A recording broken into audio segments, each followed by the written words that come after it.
Hey Chiefs Kingdom, before we get into today's video, I wanted to show you guys that draft hats are here and they are available for you guys at chatsports.com/Chiefs Draft. That link will redirect you to our partners Fanatics website and you can choose whichever one you like. You got the curve bill style, you got the fitted style here, not to be confused with this one, which is the snapback style. That's the adjustable brim there, of course. Chatsports.com/Chiefs Draft. Draft hats are available, so go ahead and shop today. That link will be in the comments. It'll be in the description. One more time, it's chatsports.com/Chiefs Draft. You're watching the Kansas City Chiefs Report. I am your host, Harrison Graham. Let's get into the latest Chiefs rumors surrounding Orlando Brown Jr.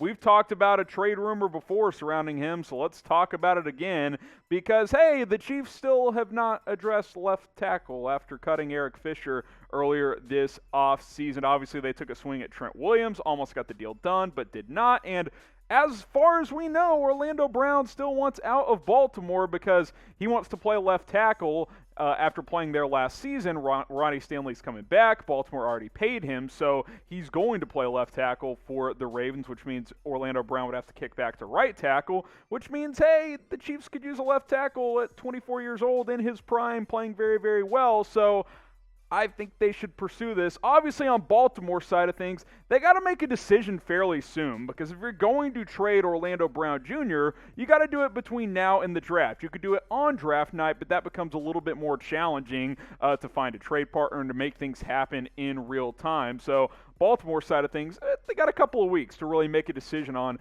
whether or not they're going to meet Orlando Brown's demands of trading him or whether they try to keep him and just keep him at right tackle and hope that he doesn't have a major issue with that. But if Kansas City is going to try to trade for him, here's an idea I put together. Orlando Brown Jr. and a fifth to Kansas City for the Chiefs' first-round pick this year, number 31 overall, and their fourth-round pick, number 136 overall. Kansas City would also get that fifth back in addition to Orlando Brown Jr. I think this is good value. I think Orlando Brown is worth a first-round pick. You throw a fourth in there as well to Baltimore, get a fifth back. I think it's a win-win situation. Now, it's possible Baltimore's like, we don't want to help the Chiefs out by giving them a good left tackle, so they may not be willing to do it, but we do know that Orlando Brown wants to be traded. If this trade were to go down, who wins this trade? Type C for the Chiefs, type R for the Ravens. I tend to think it's a win-win for both. Obviously, I think Kansas City would be thrilled if they could bring in Orlando Brown, but get your votes in C for Chiefs or R for Ravens. And if you're asking me, I'm aggressively pursuing Orlando Brown. Obviously, Brett Veach in this front office, they're always looking to be opportunistic. They've made trades before for guys like Frank Clark in the past. They've sent away D4. They're willing to trade or to trade out big-name players. They've done it in the past, and this would certainly be another one of those, especially for a young tackle in his prime. Here's what I know. You can't have Mike Remmers play left tackle. That's what I know, at least not permanently. He could be a swing tackle. He can be your starting right tackle with Lucas Niang as your swing tackle, but Mike Remmers cannot be your every down left tackle. That is just not an option if you're Kansas City. Now, certainly you could pursue a left tackle in the NFL draft as well. There's a lot of good ones, but I'd rather trade for the known thing in Orlando Brown, who is seemingly available, than take a chance on a Liam Eichenberg or an Alex Leatherwood, one of these type of guys that you could get at 31 or maybe in the second round. We'll see what happens over the next couple of weeks when it comes to Orlando Brown. I think these trade rumors will start to resurface again as we get closer and closer to the draft, and if the Chiefs are involved in any of it, we'll be sure to cover it here on the Chiefs Report.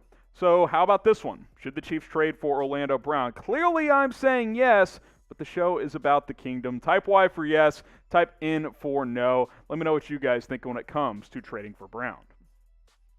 Now, if the Chiefs trade for Orlando Brown, trust me, we are going to make a video about it because that is what we do. We cover the latest Chiefs news, rumors, draft, and free agency videos come your way as well. All you got to do, hit that big red button and subscribe and share that link with a friend, youtube.com/ChiefsTV. Let's continue to grow this channel together and get it humming by the time the draft is here. We've got some Chiefs news here on the Chiefs Report by Chat Sports. Britt Reid, Andy Reid's son, the former outside linebackers coach, has been officially charged with a DWI by the Jackson County prosecutor's office. They announced that earlier on Monday. This, of course, stems from the car crash that took place just before the Super Bowl, leaving 5-year-old Ariel Young in critical condition. She, of course, survived, but has some life-lasting injuries that we will remind you guys of in just a few moments. Class D felony, and he could face up to 7 years in prison. Here's the latest update, by the way, from what we know regarding Ariel Young's health, the little girl who was injured severely in this crash. This stems from March 27th, so it's been a couple of weeks. Ariel remains in the hospital. She is getting a little better each day, but she has a long road to recovery. Britt Reid is out every day, living his normal life while she cannot. Please don't let her story be forgotten. Court will take a long time, and we do not know what will be the outcome of it all. So please keep sharing sharing her story and praying for her and the family. Obviously, Britt Reid has now been charged as you fast forward to April 12th. The Chiefs did release a statement earlier today. The Chiefs organization remains steadfast in our concern for all who have been impacted by this accident. Our prayers are focused on Ariel's continued healing and recovering. The Chiefs are regularly in contact with the family's designated representative during this challenging time. This is just a sad situation that continues to evolve, right? More details are starting to emerge. Obviously, they have found enough information to charge Britt Reid. The report is that his alcohol level was 0.113, which is over the legal limit of 0.08, and it's just a bad situation. Luckily, she survived, but she's got permanent injuries to her brain. She had some broken bones from that car accident as well. I mean, we're talking about a 5-year-old girl who will never fully recover from this car accident. So this is just a very, very tragic situation. And it looks like there's a pretty good chance that Britt Reid will end up going to jail at some point in time. And then you factor this into it as well. We'll kind of take this with a grain of salt from Charles Robinson saying, Britt Reid's statement to police that he was traveling from work will put the Chiefs inside a felony prosecution that ensues as well as any civil action to follow, specifically how Reid ended up leaving work intoxicated and whether there is any organizational responsibility. So we'll see if there's, down the line, if there's more information that comes out about possibly the Chiefs being implicated in this as well. It's way too early to speculate that, but I did want to throw that in there from Charles Robinson. But just wanted to reiterate, it's a sad story. A little girl is permanently damaged, both physically and emotionally. If she ever fully wakes up, she's off life support, which is good, but she can't talk, she can't walk, she's being fed through a feeding tube. It's just a really sad situation. So our prayers and thoughts from the Chiefs report continue to go to her, and as more developments come out, we will certainly update you guys when it comes to this Britt Reid legal situation.